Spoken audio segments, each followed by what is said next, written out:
بسم اللہ الرحمن الرحیم۔ سامعین، امید ہے کہ آپ اللہ کے فضل و کرم سے بخیر و عافیت ہوں گے۔ آڈیو بک میں آداب زندگی کا سلسلہ کا آج 24واں کڑی ہے۔ عنوان ہے ازدواجی زندگی کے آداب۔ اس سے پہلے کہ ہم آج کا یہ مطالعہ شروع کریں، گزارش ہے ایک بار پھر آپ سے چینل ضرور سبسکرائب کر لیں اگر آپ نے نہیں کیا ہے، اور اگر کر لیا ہے تو پھر دوسروں کو بھی ضرور شیئر کریں اور اپنے نیک مشوروں سے ہمیں کمنٹ باکس میں ضرور نوازیں۔ ہمارے ویڈیوز کو اور دیکھنے کے لیے آپ پلے لسٹ میں جا سکتے ہیں، لنک ڈسکرپشن میں دیے ہوئے ہیں، وہاں سے بھی آپ ادر ویڈیوز کو دیکھ سکتے ہیں۔ تو چلیے شروع کرتے ہیں ازدواجی زندگی کے آداب۔ اسلام جس اعلیٰ تہذیب و تمدن کا داعی ہے، وہ اسی وقت وجود میں آ سکتا ہے جب ہم ایک پاکیزہ معاشرہ تعمیر کرنے میں کامیاب ہوں، اور پاکیزہ معاشرے کی تعمیر کے لیے ضروری ہے کہ آپ خاندانی نظام کو زیادہ سے زیادہ مضبوط اور کامیاب بنائیں۔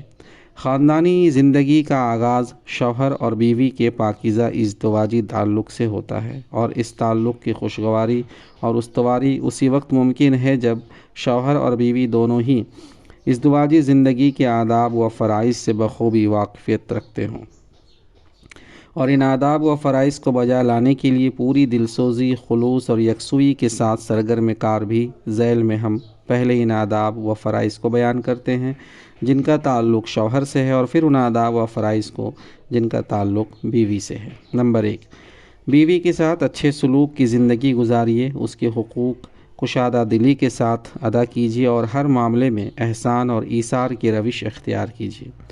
خدا کا ارشاد ہے وَعَاشِرُوهُنَّ بِالْمَعْرُوفِ، اور ان کے ساتھ بھلے طریقے سے زندگی گزارو۔ النساء آیت نمبر 19۔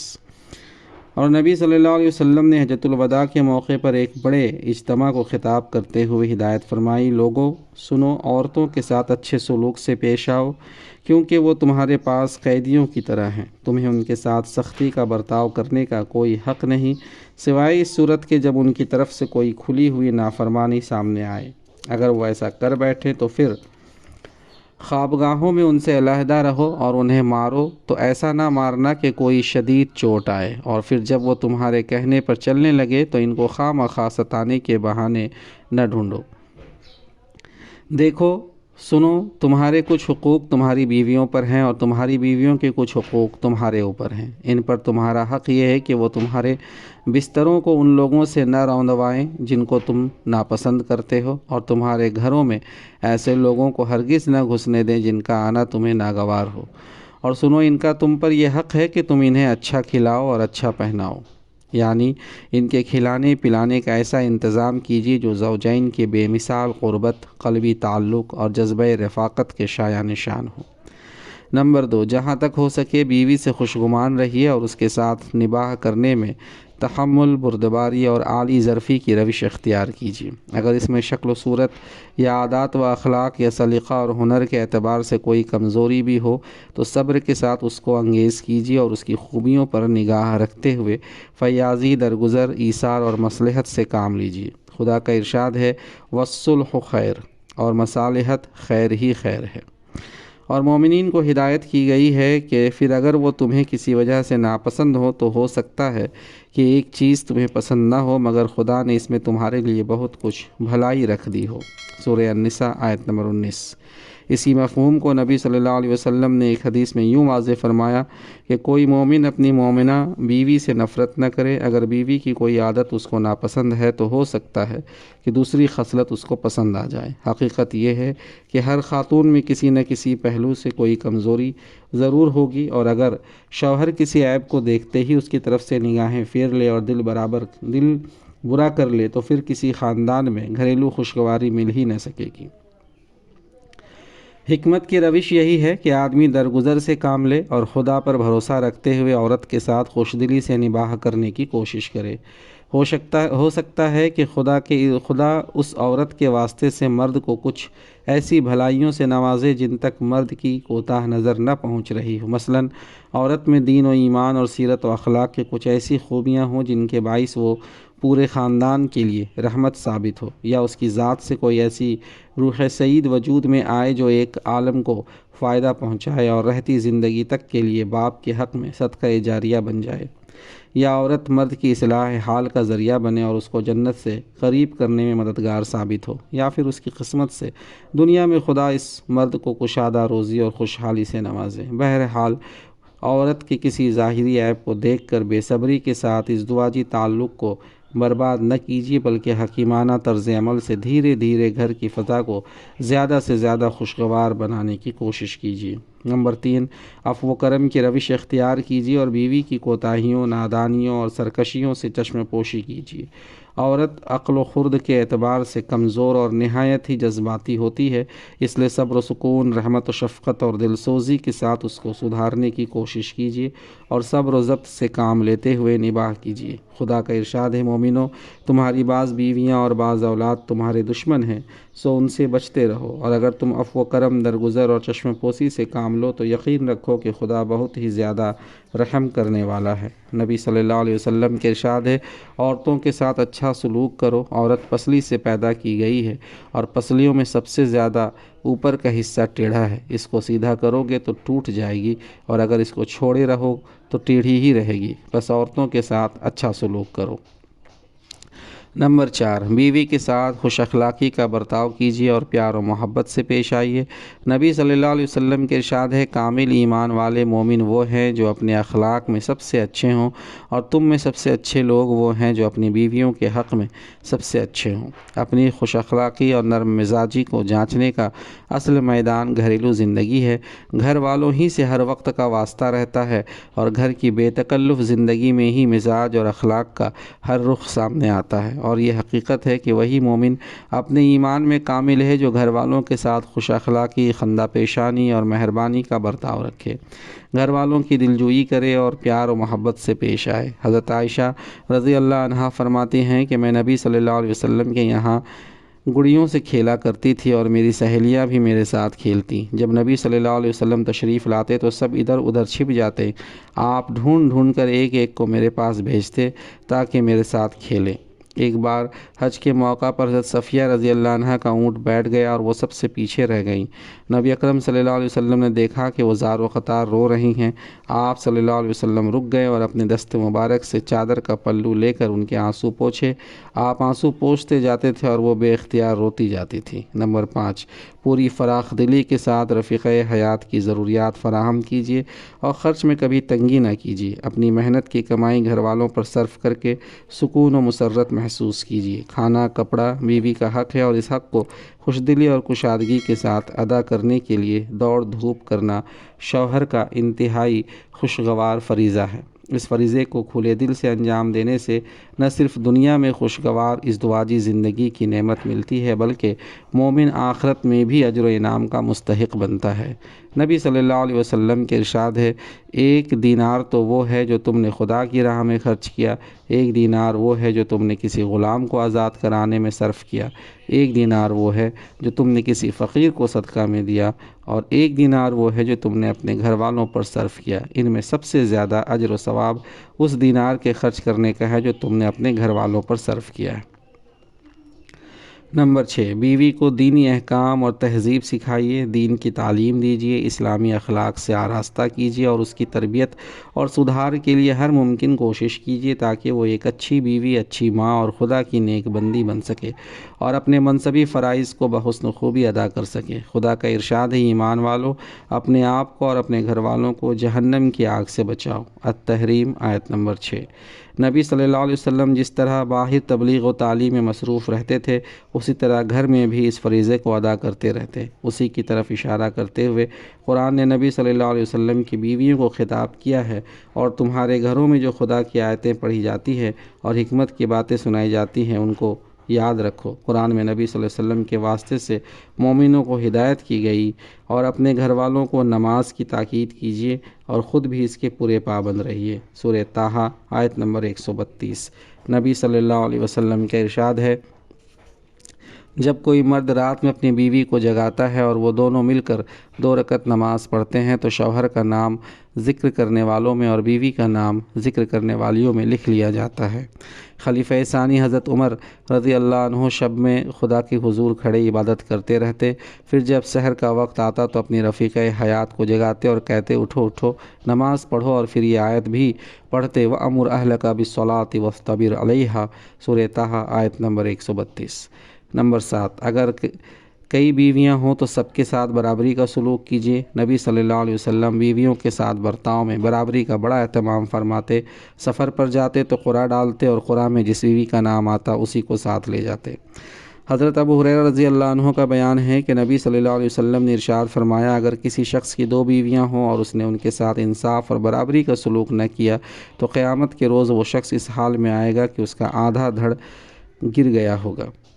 انصاف اور برابری سے مراد معاملات اور برتاؤ میں مساوات برتنا ہے۔ رہی یہ بات کہ کسی ایک بیوی کی طرف دل کا جھکاؤ اور محبت کے جذبات زیادہ ہوں تو یہ انسان کے بس میں نہیں ہے اور اس پر خدا کے یہاں کوئی گرفت نہ ہوگی۔ نمبر 8، نہایت خوش دلی کے ساتھ اپنے شوہر کی اطاعت کیجیے اور اس اطاعت میں مسرت اور سکون محسوس کیجیے، اس لیے کہ خدا کا حکم ہے، اور جو بندی خدا کے حکم کی تعمیل کرتی ہے وہ اپنے خدا کو خوش کرتی ہے۔ قرآن مجید میں ہے فالصالحات قانتات، نیک بیویاں شوہر کی اطاعت کرنے والی ہوتی ہیں۔ نبی صلی اللہ علیہ وسلم کے ارشاد ہے، کوئی عورت شوہر کی اجازت کے بغیر روزہ نہ رکھے۔ شوہر کی اطاعت اور فرمانبرداری کی اہمیت واضح کرتے ہوئے نبی صلی اللہ علیہ وسلم نے عورت کو تنبیہ کی ہے، 2 قسم کے آدمی وہ ہیں جن کی نمازیں ان کے سروں سے اونچی نہیں اٹھتی، اس غلام کی نماز جو اپنے آقا سے فرار ہو جائے جب تک وہ لوٹ نہ آئے، اور اس عورت کی نماز جو شوہر کی نافرمانی کرے جب تک کہ شوہر کے نافرمانی سے باز نہ آ جائے۔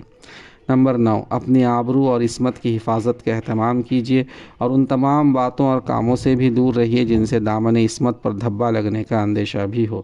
خدا کی ہدایت کا تقاضا بھی یہی ہے اور ازدواجی زندگی کو خوشگوار بنائے رکھنے کے لیے بھی یہ انتہائی ضروری ہے، اس لیے کہ اگر شوہر کے دل میں اس طرح کا کوئی شبہ پیدا ہو جائے تو پھر عورت کی کوئی خدمت و اطاعت اور کوئی بھلائی شوہر کو اپنی طرف مائل نہیں کر سکتی، اور اس معاملے میں معمولی سی کوتاہی سے بھی شوہر کے دل میں شیطان شبہ ڈالنے میں کامیاب ہو جاتا ہے۔ لہٰذا انسانی کمزوری کو نگاہ میں رکھتے ہوئے انتہائی احتیاط کیجیے۔ نبی صلی اللہ علیہ وسلم کے ارشاد ہے، عورت جب 5 وقت کی نماز پڑھے، اپنی آبرو کی حفاظت کرے، اپنے شوہر کی فرمانبردار رہے تو وہ جنت میں جس دروازے سے چاہے داخل ہو جائے۔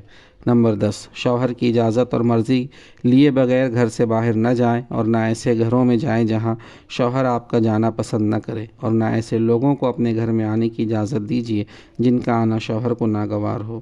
حضرت معاذ بن جبل رضی اللہ عنہ کہتے ہیں کہ نبی صلی اللہ علیہ وسلم نے ارشاد فرمایا، خدا پر ایمان رکھنے والی عورت کے لیے یہ جائز نہیں کہ وہ اپنے شوہر کے گھر میں کسی ایسے شخص کو آنے کی اجازت دے جس کا آنا شوہر کو ناگوار ہو، اور وہ گھر سے ایسی صورت میں نکلے جبکہ اس کا نکلنا شوہر کو ناگوار ہو، اور عورت شوہر کے معاملے میں کسی دوسرے کا کہا نہ مانے، یعنی شوہر کے معاملے میں شوہر کی مرضی اور اشارہ چشم و براہی پر عمل کیجیے اور اس کے خلاف ہرگز دوسروں کے مشوروں کو نہ اپنائیے۔ نمبر 11، ہمیشہ اپنے قول و عمل اور انداز و اطوار سے شوہر کو خوش رکھنے کی کوشش کیجیے۔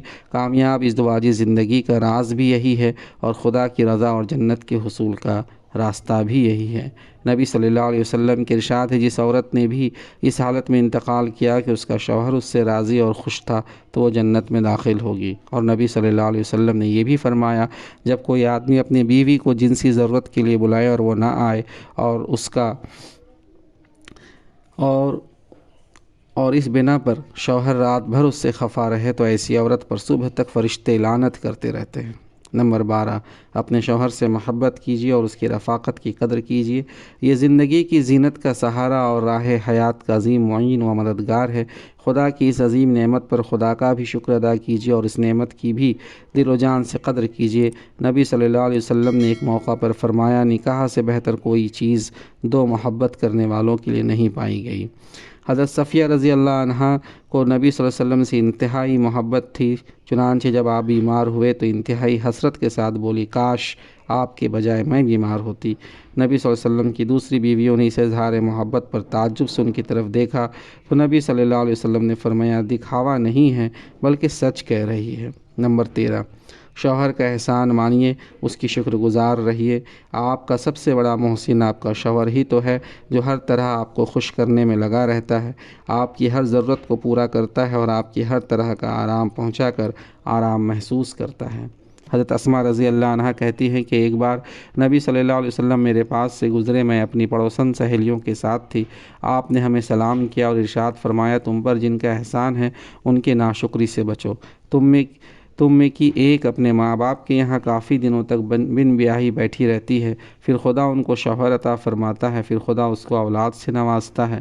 ان تمام احسانات کے باوجود اگر کبھی کسی بات پر شوہر سے خفا ہوتی ہے تو کہہ اٹھتی ہے میں نے تو کبھی تمہاری طرف سے کوئی بھلائی دیکھی ہی نہیں۔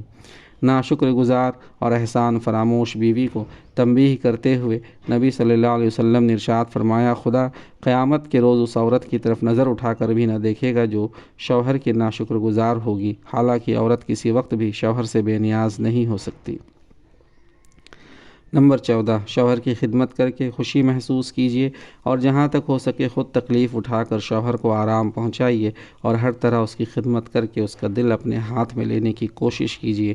حضرت عائشہ رضی اللہ عنہا اپنے ہاتھ سے نبی صلی اللہ علیہ وسلم کے کپڑے دھوتی، سر میں تیل لگاتی، کنگھا کرتی، خوشبو لگاتی، اور یہی حال دوسری صحابیہ خواتین کا بھی تھا۔ ایک بار نبی صلی اللہ علیہ وسلم نے ارشاد فرمایا کسی انسان کے لیے یہ جائز نہیں کہ وہ کسی دوسرے انسان کو سجدہ کرے، اگر اس کی اجازت ہوتی تو بیوی کو حکم دیا جاتا کہ وہ اپنے شوہر کو سجدہ کرے۔ شوہر کا اپنی بیوی پر عظیم حق ہے، اتنا عظیم حق کہ اگر شوہر کا سارا جسم زخمی ہو اور بیوی شوہر کے زخمی جسم کو زبان سے چاٹے تب بھی شوہر کا حق ادا نہیں ہو سکتا۔ نمبر 15، شوہر کے گھر بار اور مال و اسباب کی حفاظت کیجیے۔ شادی کے بعد شوہر کے گھر ہی کو اپنا گھر سمجھیے اور شوہر کے مال کو شوہر کے گھر کی رونق بڑھانے، شوہر کی عزت بنانے اور اس کے بچوں کا مستقبل سنوارنے میں حکمت اور کفایت و سلیقے سے خرچ کیجیے۔ شوہر کی ترقی اور خوشحالی کو اپنی ترقی اور خوشحالی سمجھیے۔ قریش کی عورتوں کی تعریف کرتے ہوئے نبی صلی اللہ علیہ وسلم نے فرمایا قریش کی عورتیں کیا ہی خوب عورتیں ہیں، بچوں پر نہایت مہربان ہیں اور شوہر کے گھر بار کی انتہائی حفاظت کرنے والی ہیں۔ اور نبی صلی اللہ علیہ وسلم نے نیک بیوی کی خوبیاں بیان کرتے ہوئے فرمایا مومن کے لیے خوف خدا کے بعد سب سے زیادہ مفید اور باعث خیر نعمت نیک بیوی ہے کہ جب وہ اس سے کسی کام کو کہے تو وہ خوش دلی سے انجام دے، اور جب وہ اس پر نگاہ ڈالے تو وہ اس کو خوش کر دے، اور جب وہ اس کے بھروسے پر قسم کھا بیٹھے تو وہ اس کی قسم پوری کر دے، اور جب وہ کہیں چلا جائے تو وہ اس کے پیچھے اپنی عزت و آبرو کی حفاظت کرے، اور شوہر کے مال و اسباب کی نگرانی میں شوہر کی خیر خواہ اور وفادار رہے۔ نمبر 16، صفائی، سلیقہ اور آرائش و زیبائش کا بھی پورا اہتمام کیجیے۔ گھر کو بھی صاف ستھرا رکھیے اور ہر چیز کو سلیقے سے سجائیے اور سلیقے سے استعمال کیجیے۔ صاف ستھرا گھر، قرینے سے سجے ہوئے صاف ستھرے کمرے، گھریلو کاموں میں سلیقہ اور سگھڑپن، بناؤ سنگھار کی ہوئی بیوی کی پاکیزہ مسکراہٹ، ان سے نہ صرف گھریلو زندگی پیار و محبت اور خیر و برکت سے مالا مال ہوتی ہے بلکہ ایک بیوی کے لیے اپنی عاقبت بنانے اور خدا کو خوش کرنے کا بھی یہی ذریعہ ہے۔ ایک بار بیگم عثمان بن مظعون سے حضرت عائشہ رضی اللہ عنہا کی ملاقات ہوئی تو آپ نے دیکھا کہ بیگم عثمان نہایت سادہ کپڑوں میں ہیں اور کوئی بناؤ سنگار بھی نہیں کیا ہے، تو حضرت عائشہ کو بہت تعجب ہوا اور ان سے پوچھا بی بی کیا عثمان کہیں باہر سفر پر گئے ہوئے ہیں؟ اس تعجب سے اندازہ کیجیے کہ سہاگنوں کا اپنے شوہروں کے لیے بناؤ سنگار کرنا کیسا پسندیدہ فعل ہے۔ ایک بار ایک صحابیہ نبی صلی اللہ علیہ وسلم کی خدمت میں حاضر ہوئیں، وہ اپنے ہاتھوں میں سونے کے کنگن پہنے ہوئے تھیں۔ آپ نے ان کو پہننے سے منع فرمایا تو کہنے لگی یا رسول اللہ اگر عورت شوہر کے لیے بناؤ سنگار نہ کرے گی تو اس کی نظروں سے گر جائے گی۔ تو سامعین، یہ تھے آج کے آداب زندگی کا عنوان، ازدواجی زندگی کیسے بہتر بنائیں۔ دعا ہے اللہ تبارک و تعالی سننے والے ہمارے جتنے سامعین ہیں اگر وہ شادی شدہ ہیں تو ان کی ازدواجی زندگی بہتر ہو، اگر ان کی شادی ہوگی تب بھی ان کے لیے دعا ہے کہ اللہ ان کی ازدواجی زندگی کو بہتر بنائے۔ وآخر دعوانا ان الحمد للہ رب العالمین۔